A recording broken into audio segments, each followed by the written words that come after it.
नमस्कार दोस्तों, आप सभी का स्वागत है हमारे YouTube channel Ashok Chawla education पर।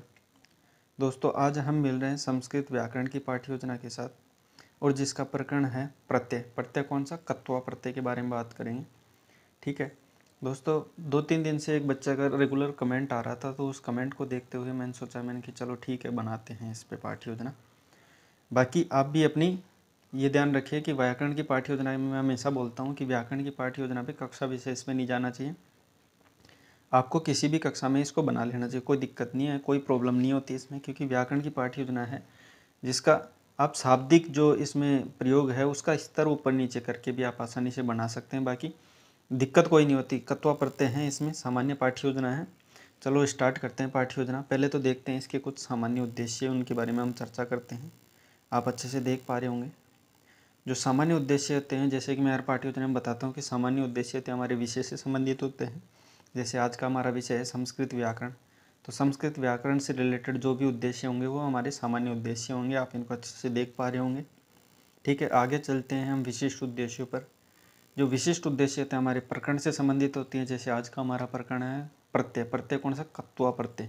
तो कत्वा प्रत्यय से रिलेटेड जो भी उद्देश्य होंगे वो हमारे विशिष्ट उद्देश्य होते हैं। जैसे कि मैं हर पाठ्य योजना में आपको बताता हूँ कि हमारा जो प्रकरण होता है वो विशिष्ट होता है और जो हमारी विषय है वो सामान्य होती है। ये ध्यान रखें आप।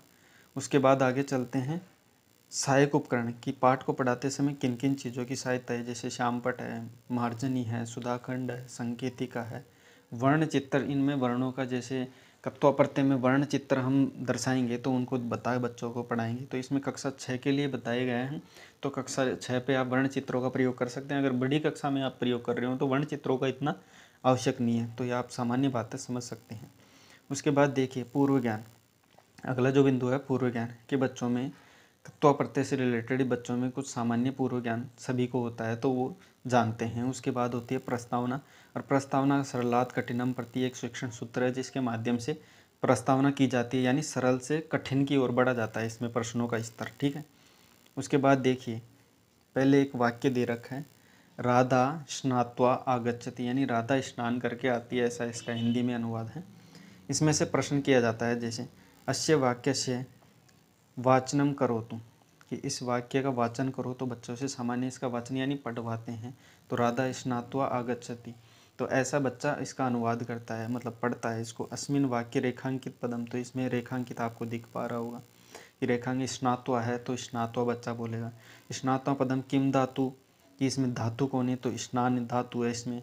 अस्मिन पदे प्रत्यय कौन सा है? तो स्नान के आगे कत्वा प्रत्यय है, तो इसमें स्नात्वा बन गया शब्द।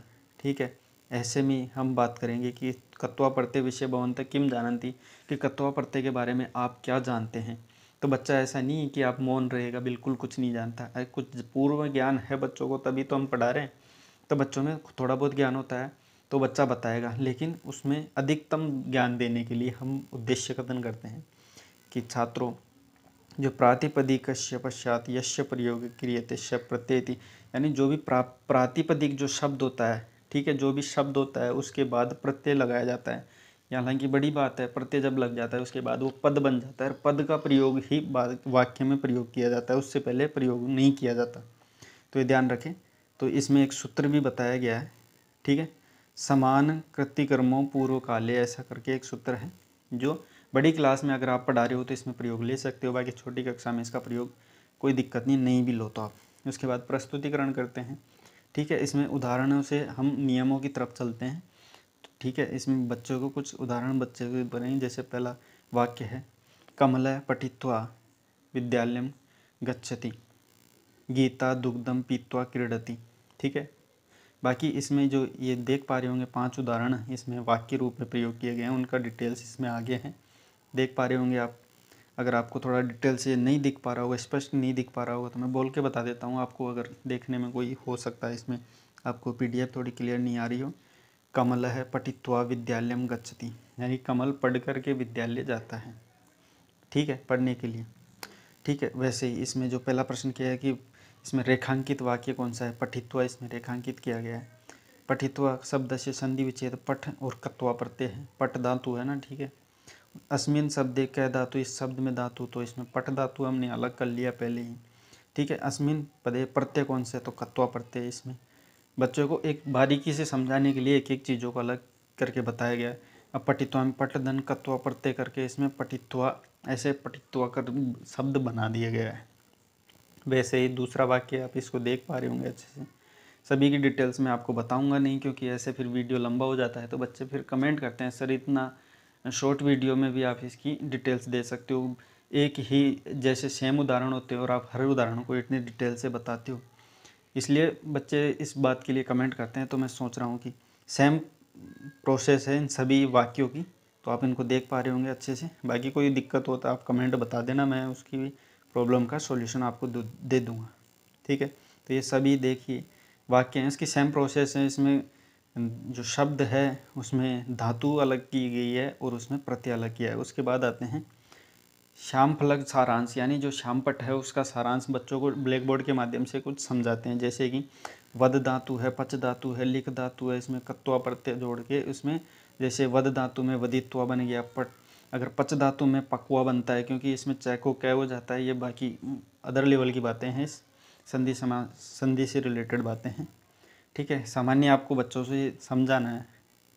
ठीक है, ये इसका हिंदी में अर्थ भी है, बोलकर, वध का मतलब ठीक है बोलना, पच का मतलब पकाकर, लिख का मतलब लिखकर इत्यादि है। देख पा रहे होंगे आप आसानी से इसको।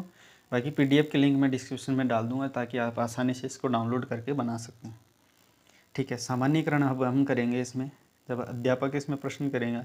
ठीक है, कि पूर्वोत्तर जो पूर्व में उदाहरण दिए गए हैं उसके आधार पर नियम क्या होगा। ठीक है, तो छात्र उसमें प्रातिपदिक पश्चात अगर कोई भी प्रत्यय लगता है, ठीक है, तो उसमें प्रत्यय जब लगता है तो उसमें जैसे कोई भी शब्द है उसके धातु के रूप में आगे अगर कत्वा प्रत्यय लगे तो पठित्वा ऐसा शब्द बन गया। ऐसा बच्चों ने समझा ऐसे, इसमें डिटेल्स आप देख पा रहे होंगे। ठीक है, उसके बाद हम आते हैं नियमीकरण पे। इसमें नियमीकरण में अध्यापक जैसे प्रश्न करता है कि समान कृतोक्रिय पूर्व काले इति सूत्रम वर्तिश्च परिचायमति, मतलब ऐसा बताता है कि सूत्र के माध्यम से ये प्रत्यय किया जाता है। ठीक है, और छात्र उसका उत्तर के रूप में स्वनिष्कर्ष अपने निष्कर्ष के अनुसार एक पाणिनीय सूत्रों की तुलना में उसका परिशीलयंती यानी उसका परिशीलन करता है। उसका मतलब कहते हैं ना अनुक्रम करता है। ठीक है, वैसे अब कक्षा कार्य में देखिए कि बच्चों को मूल्यांकन के रूप में कक्षा में ये कार्य करवाया जाता है कि कुछ प्रश्न पूछे जाते हैं, उनसे बच्चों से उनके उत्तर लिए जाते हैं। ठीक है, उसमें देखिए सामान्य प्रश्न है, बू के आगे जैसे इसमें कत्वा प्रत्यय लगाना है, इससे भूतवा बनेगा, क्योंकि कत्वा पर हम विशेष पढ़ रहे हैं तो उसी पे बच्चे कॉन्सेंट्रेट करें। चल से कत्वा प्रत्यय लगेगा तो इसमें क्या रूप बनेगा, ऐसा पूछा गया है। इसमें फिर बाद में ये देखिए बक्षित्वा शब्द बना है तो इसमें कौन सी धातु आएगी, फिर कत्वा प्रत्यय तो इसमें बक्ष धातु आएगी, उसके बाद कत्वा प्रत्यय, उसके बाद नी धातु के साथ कत्वा प्रत्यय नीत्वा, उसमें कत्वा प्रत्यय पतित्वा तो पत धातु इसमें आएगी। वैसे इसमें कुछ डिटेल्स हैं, देख पा रहे होंगे आप इनको।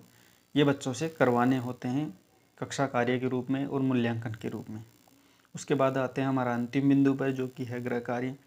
जब सारी डिटेल्स बच्चों को दे दी आपने, मूल्यांकन भी बच्चों का कर लिया, तो उसके बाद गृह कार्य दिया जाता है। और जैसे कि मैं हर पाठ्य योजना में आपको बताता हूँ कि गृह कार्य बच्चों का जो स्कूल के जाने के बाद जो फ्री टाइम होता है, विद्यालय के जाने के बाद जो फ्री टाइम होता है, उस फ्री टाइम का सदुपयोग करने के लिए गृह कार्य दिया जाता है। ये सामान्य बात आपको पता होनी चाहिए। ठीक है, इसमें स्व पाठ्य पुस्तकस्य पाठ्यव्य यानी अपनी बच्चों से कह रहा है एक छात्र अध्यापक कि अपनी पाठ्य पुस्तक के अनुसार पाठ में जो भी कत्वा प्रत्यय से युक्त पद हैं उनको आप याद करके और लिख करके लेके आएँ। ऐसा छात्र अध्यापक बच्चों को गृह कार्य के रूप में देता है। तो दोस्तों आशा करता हूँ ये पाठ्य योजना आपको अच्छी लगी होगी। अगर वीडियो हमारा अच्छा लगा, आपके लिए सपोर्टेबल रहा, आपके लिए हेल्पफुल रहा हो, तो वीडियो को लाइक करना और अपने तमाम दोस्तों में शेयर भी करना। और दोस्तों एक यार अच्छा सा कमेंट भी छोड़ दिया करो ताकि उससे हमारे को मोटिवेशन मिले और आपके लिए लेटेस्ट वीडियो मैं अपलोड करता रहूँ। और वीडियो अगर हमारा अच्छा लगा है तो इसको ज़्यादा से ज़्यादा फैलाओ यार। बाकी मिलते हैं नेक्स्ट वीडियो में। वीडियो देखने के लिए आपका बहुत बहुत धन्यवाद।